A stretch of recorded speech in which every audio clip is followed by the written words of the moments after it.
Hello student, I am Muhammad Maruf Siddiqui, your science teacher. Today we will discuss one more topic from chapter 4.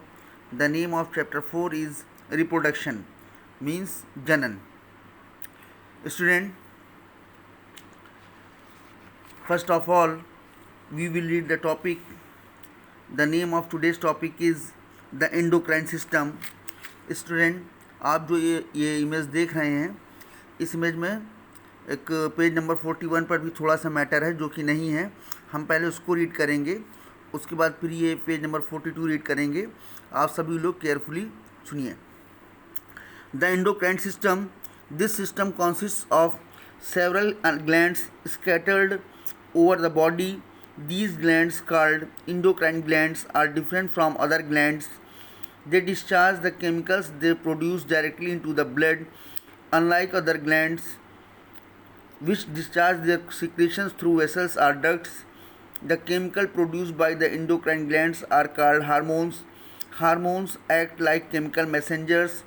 They are carried by the blood to specific organs or tissues with messages for them to function in particular ways. Thus, the endocrine system controls the coordinates the functioning of many organs of the body. The endocrine glands, their location and functions are mentioned in table. Student देखिए, आपके image में एक table दिखाई दे रही है. इसमें आपको जो है जो भी एंडोक्राइन ग्लैंड्स हैं उनके फंक्शन के बारे में बताया गया, उनकी लोकेशन के बारे में बताया गया है. The ones that are interest to us in this chapter are the testes and ovaries. Apart from being reproductive organs, they also functions as endocrine glands. The testes produce the male sex hormone called testosterone. This hormone causes the development of the secondary sexual characters in males.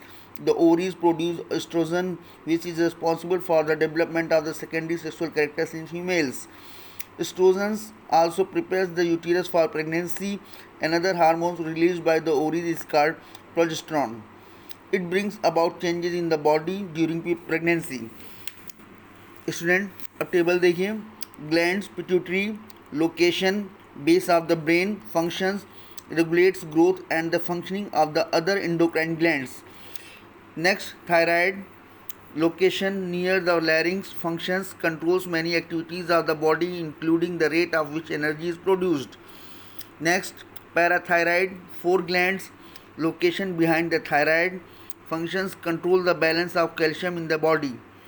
Next, adrenals, 2 glands, location attached to each kidney, functions, regulate heartbeat, respiration rate and blood pressure. Next, pancreas, location below the stomach, functions, control glucose level in blood. Next, testes, location outside abdominal cavity, functions, promote development of secondary sexual characters. Glands. Next, ovaries, location lower part of the abdominal cavity, functions, control secondary sexual characters and changes related to pregnancy. Student, अब हम define करेंगे endocrine system. Endocrine system को कहते हैं अंतःस्रावी तंत्र. ये system जो होता है इसमें बहुत सारी ग्लैंड्स, ग्रंथियाँ होती हैं, और ये बहुत सारी जो ग्लैंड्स होती हैं ये पूरे बॉडी में आपकी फैली होती हैं, और इन्हीं ग्लैंड्स को हम कहते हैं एंडोक्राइन ग्लैंड्स. ये जितनी भी सारी आपकी और ग्लैंड्स होती हैं उन सभी सारी ग्लैंड से अलग होती हैं, और इन ग्लैंड्स से जो है केमिकल्स, रासायनिक पदार्थ जो होता है वो निकलता है, और निकलने के बाद वो सीधे जा कर के आपके ब्लड में मिल जाता है दूसरी और अन्य ग्रंथियों के तरीके से.